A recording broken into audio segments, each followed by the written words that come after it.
My name is Terry Cunningham, Terry Cunningham.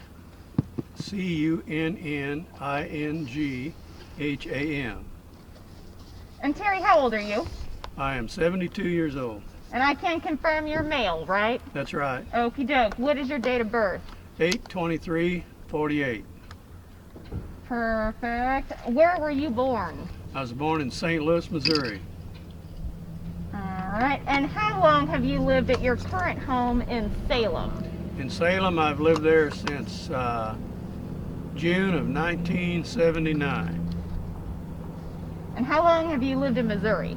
I've lived in Missouri all my life with the exception of the time I was in the Army. Alright. And then when you were in the Army, where were you stationed at? I was at Fort Riley, Kansas and Fort Benning, Georgia, Awesome. but never left the States. Have you always worked at the Forest Service? Actually, I don't work for the Forest Service. I Cool. worked for the Department of Conservation when I got out of the Army in Eminence for 3 months. And then at that time I was contacted by Pioneer Forest and Leo Dry, and then I worked for Leo Dry. Started in 1972, and it was a temporary position. I was going to help with the inventory, the forest-wide inventory in 1972, and that temporary position lasted 41 years, and I retired as forest manager. So talk to me a little bit about your job at the LAD. And what the LAD is to begin with, I guess, would be a good start. Well, the LAD is a foundation created by Leo A. Dry, and he did that in the early years. Leo helped form the Natural Areas Committee or project that with the Department of Conservation, and Leo had some revenue that came in from the lead mines that he was kind of forced into with a partnership on some land, and so he took the revenue from the lead mines and was buying natural areas and kept that separate in the LAD Foundation. And Pioneer Forest, Leo started buying land in the 1949, 50 in there, and his large purchase was when he purchased this large backcountry area in 1954 from National Distillers, and that was the largest purchase for conservation purposes in state history, over 90,000 acres in one swath.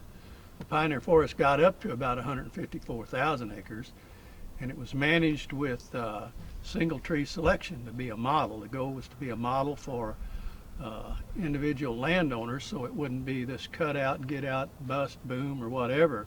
It would be managed, and he wanted to prove you could do that without going broke. So then, as Leo got older, as he said, he realized he wasn't immortal, so he wanted to, for Pioneer Forest to continue the way it was.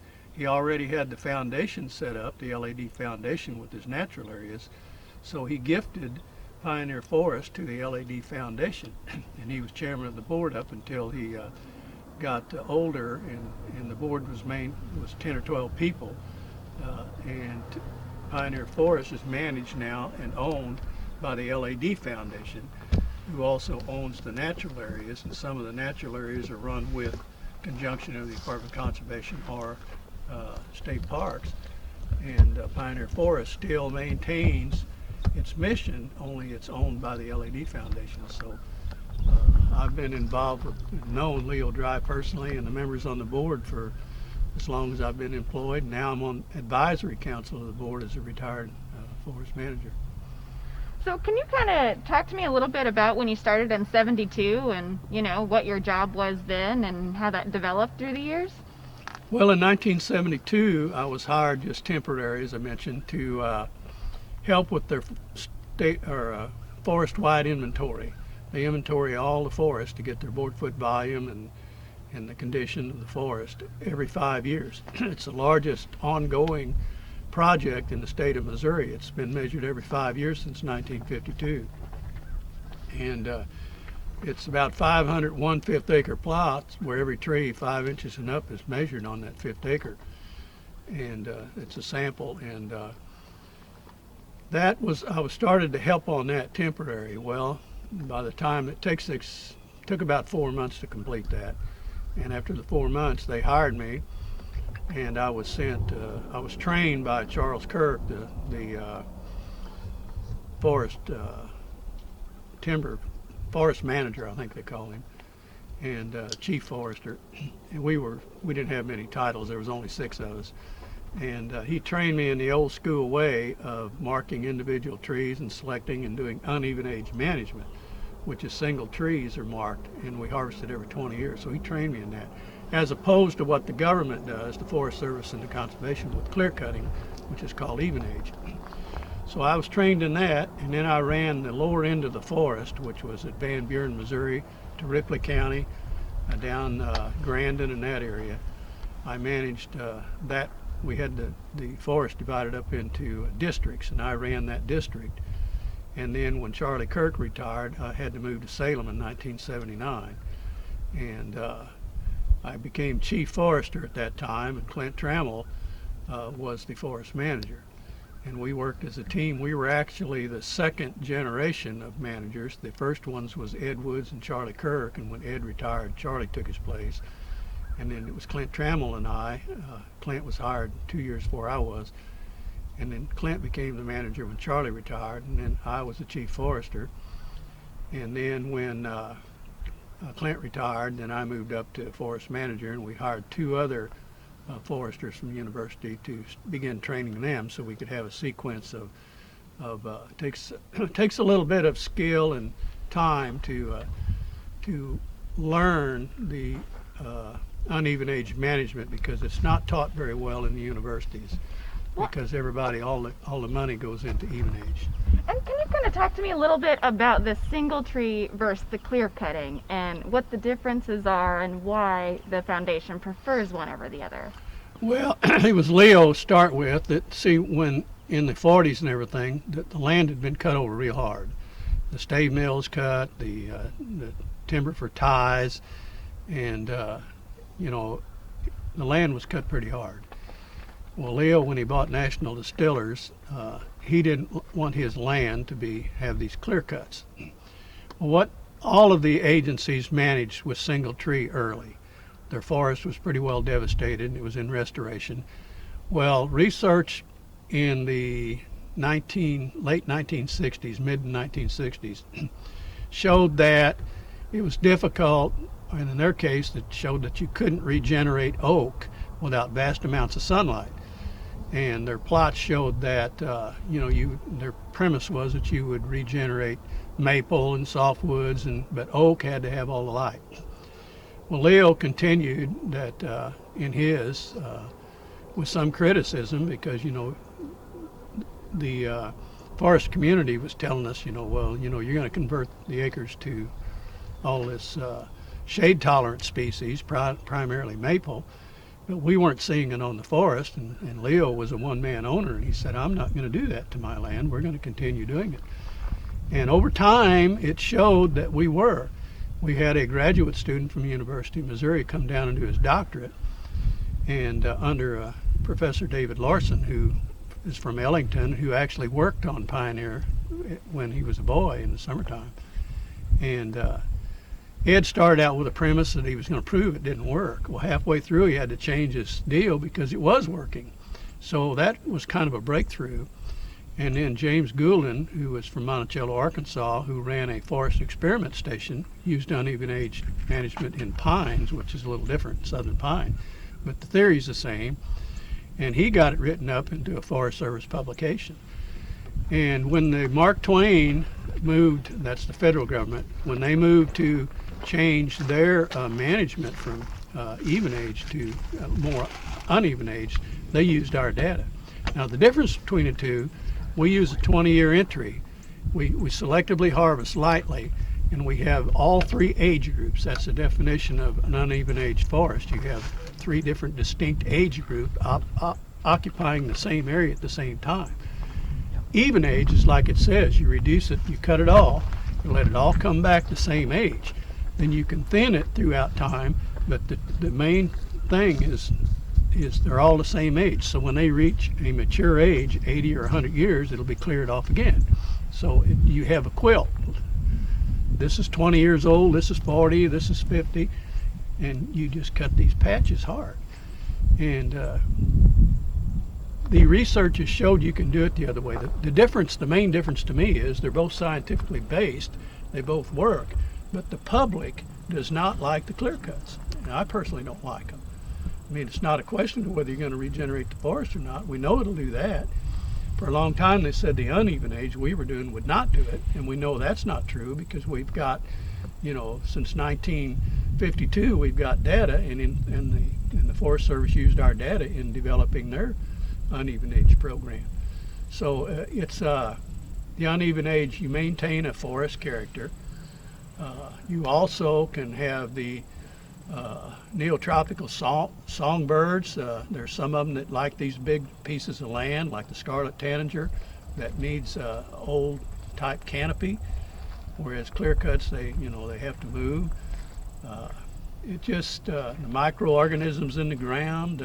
You just maintain your forest character. That's what I like about it. Well, and when you were the forest manager, I mean, especially when you first got the position, I mean, what was your main goal? To maintain the progress that we had made. It's the goal that the LAD Foundation has with Pioneer Forest, and the goal that was Leo Dry's initially, was he wanted to show that you could manage the timber. Now recall when he got it in 1954, the big piece, and it was all cut over pretty hard. He wanted to show the locals here that lived here and the other people that you could, as he put it in his words, you could manage your trees without going broke. You could get income, but you could still maintain it. It wasn't going to be this system of feed or famine, or just boom or bust. You were going to have you could manage it properly, and it worked, because late in Shannon County today, but late year 2000s, I heard a lot of people saying, when they had a public hearing for the Forest Service Management Plan, the U.S. Forest Service, several of the locals got up and said, why don't you do it like Leo does? How come you have to cut it all off?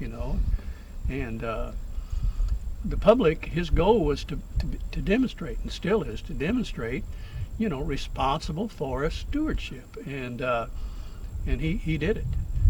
And part of that, you were talking about how the relationship with the local people in the Shannon County, Reynolds County, Texas County, where we own land, Carter County.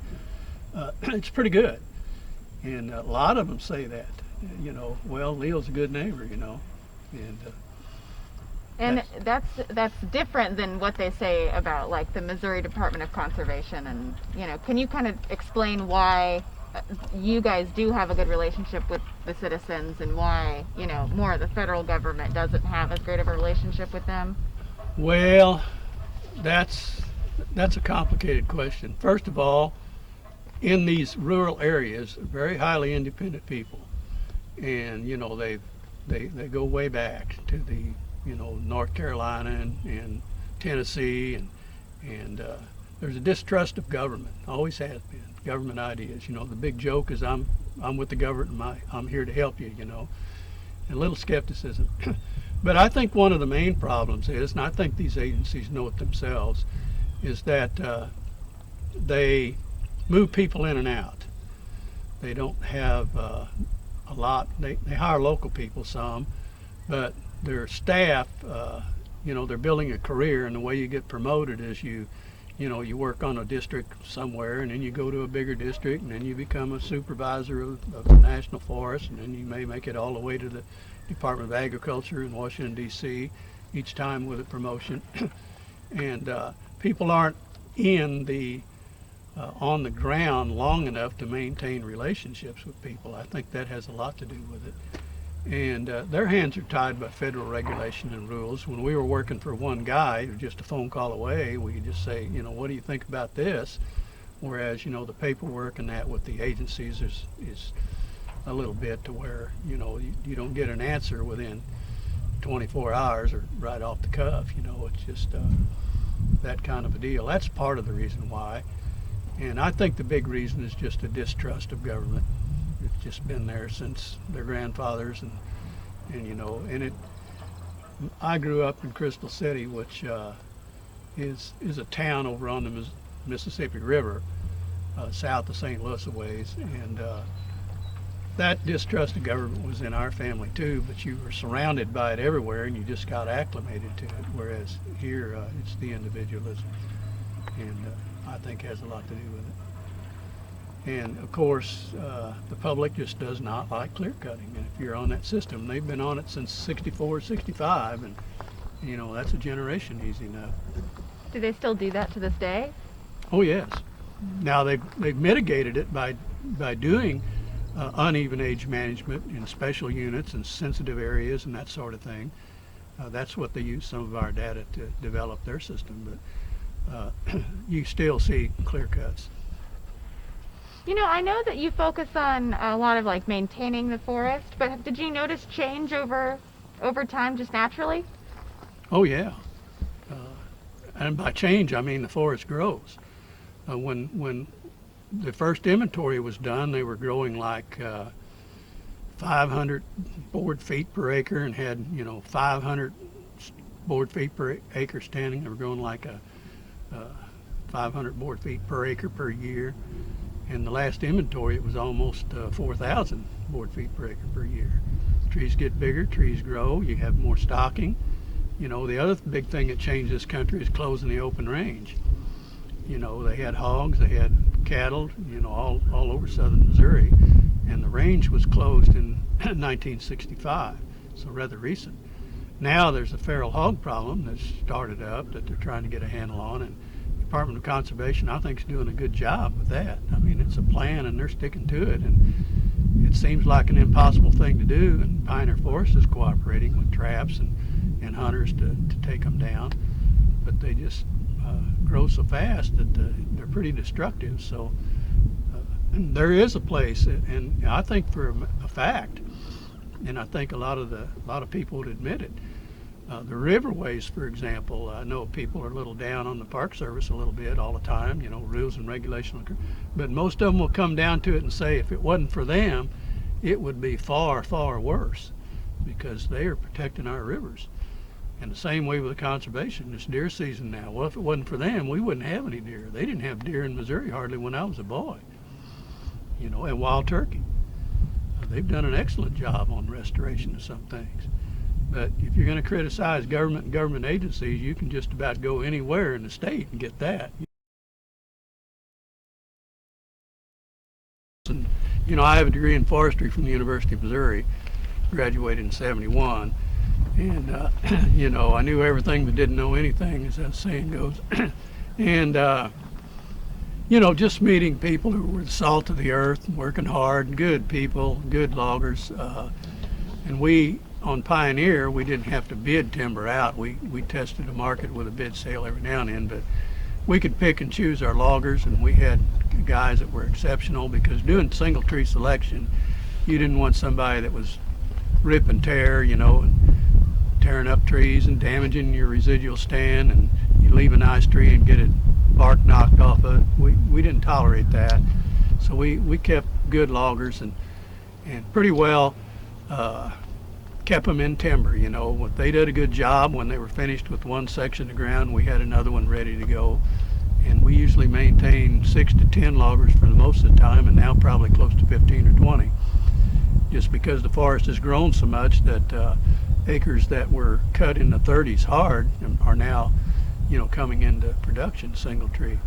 In fact, the Department of Conservation started a state logger program where they nominated a state logger of the year who met several requirements, and we nominated a guy that worked on us, Ron Tuttle and his brothers from Summersville, Missouri, and they were the first. They won it. They were the first state loggers of the year, and we were kind of proud of that, because they did an exceptional job. They did, you know, we supervised it, but they did almost no damage. They didn't just log and rut the roads up, and they used water bars. They took the courses, the professional timber harvesting course, and practiced directional falling so they weren't damaging trees when they fell them. They were just good. And we had a whole bunch of them. And there's a lot of good loggers, not just the ones that worked on us, but there's a lot of good loggers. Well, That's let's what talk I a little enjoy. bit about logging, actually. I mean, because we're staying at Crystal Creek right now, and so we like have quite a few of the books about West Eminence and the importance of logging back in the 1910s to 1930s. Can you talk to me a little bit about the importance of logging, I mean, in your time? Oh, logging contributes a lot to the economy here. You know, you don't see many factories. There used to be hat factories and shoe factories, and they all closed in the last, I don't know, 40 years probably. I think there's still a few of them around, but hat factories, there's not really any shoe factories hardly anymore. And you see the acres we have right here, like Carter County, which Van Buren's county seat, over 50% of the county is owned by the federal government and Forest Service.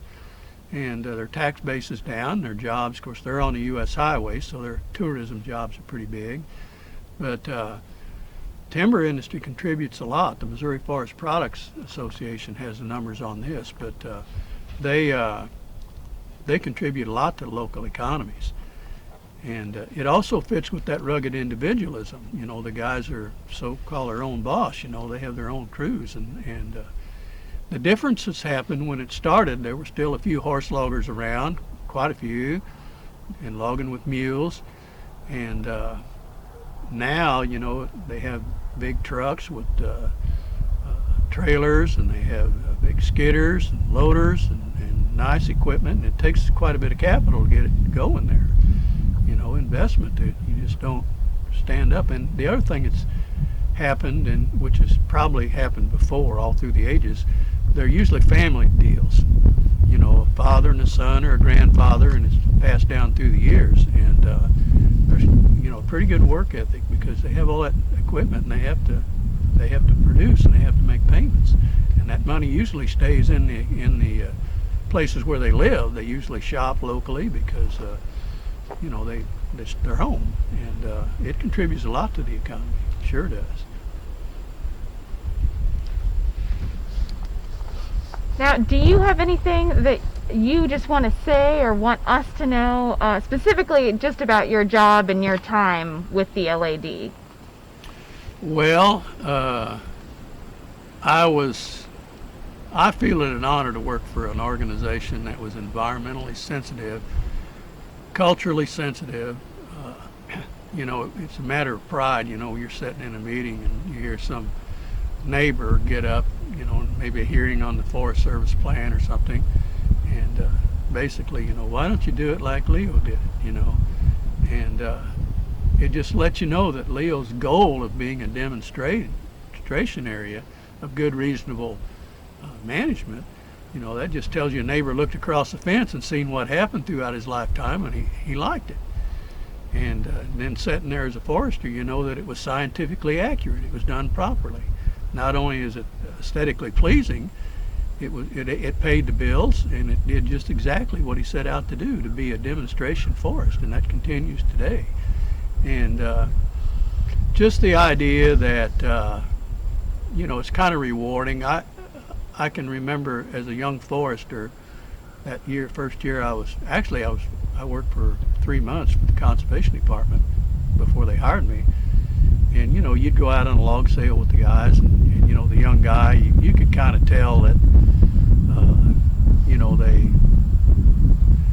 viewed you as maybe not knowing what you were doing because you were so young and educated. You know, he's got a lot of book learning but no common sense type thing. And, you know, you can kind of sense that. And I remember the first guy that actually, logger, that actually treated me as an adult equal and listened to what I said and talked to me. And I remember that. In fact,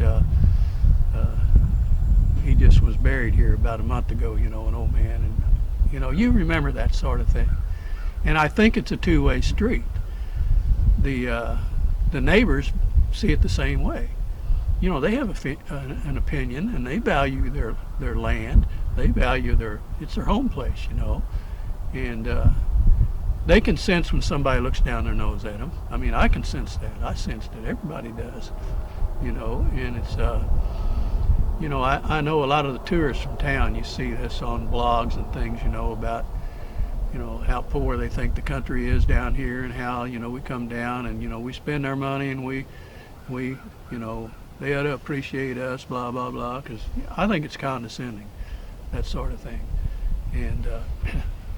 And I admire somebody that is good at what they do, whether they're a logger, or whether they're an accountant in town, or whether they're stocking shelves. Somebody that knows their job, is good about it, and innovative.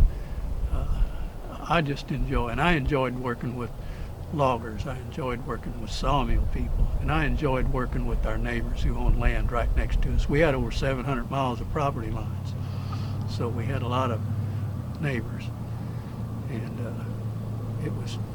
it's nice to hear them say something good about the organization I work for, and Leo. Well, and what do you think about the future of the organization? I think it's in good hands. I know all the board members personally, except maybe one or two that just went on there in the last month, and they're from all different disciplines. There's a former state park director on there. There's a former DNR director on there. There is a former supervisor of the Mark Twain who was on there. He passed away. Former state geologist was on there. He just passed away a while back.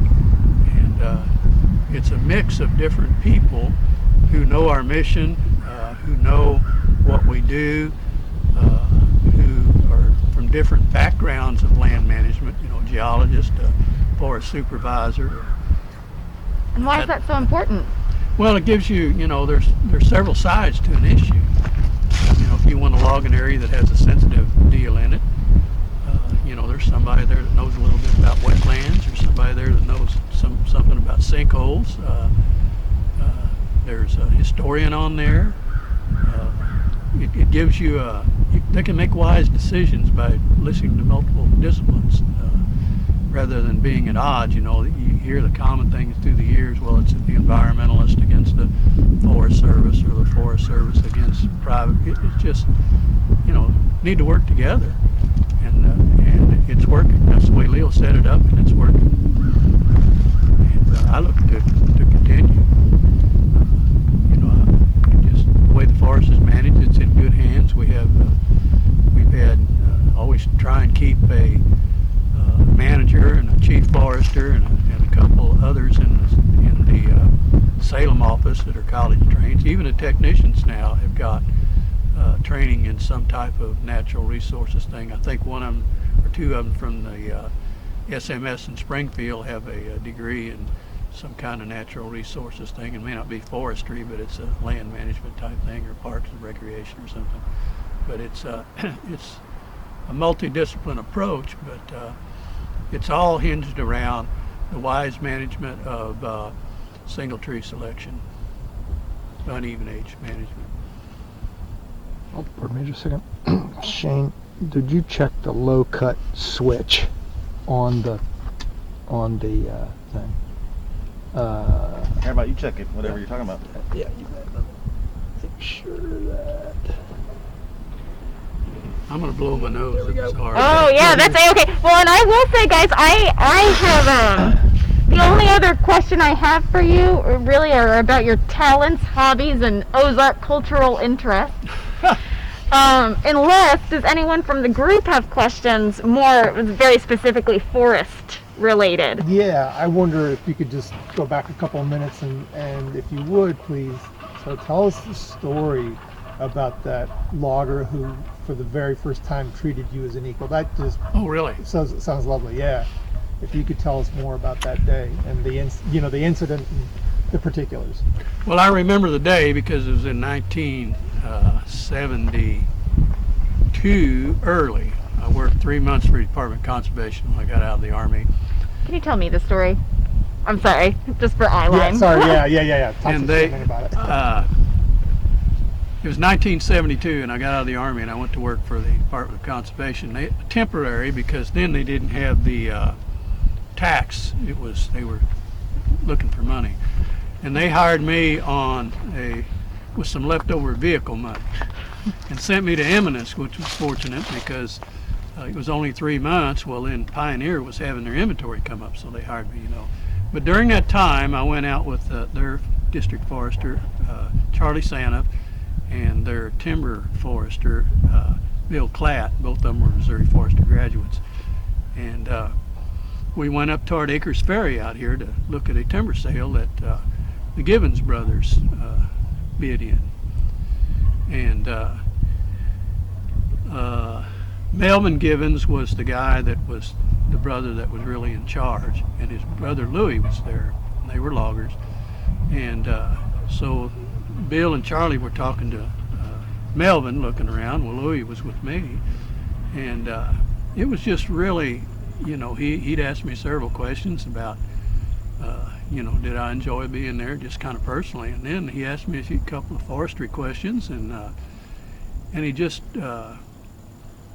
respected, there was a respect there. It was the others, wouldn't even speak to you hardly.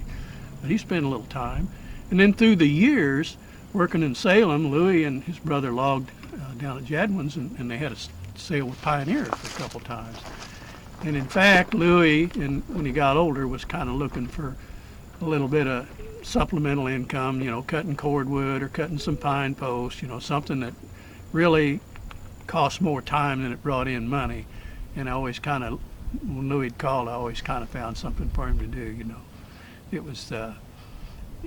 was just really kind of neat, And I had other relationships with those guys, but you remember that first one because after going through on the other sales, and you just felt like you were, just kind of a bump in the road. You were along, but, the other guys handled everything, and you were just kind of looking, and nobody even cared what you thought, other than the other guys would talk to you on the way in the truck somewhere. But Louis was special. He was the first one.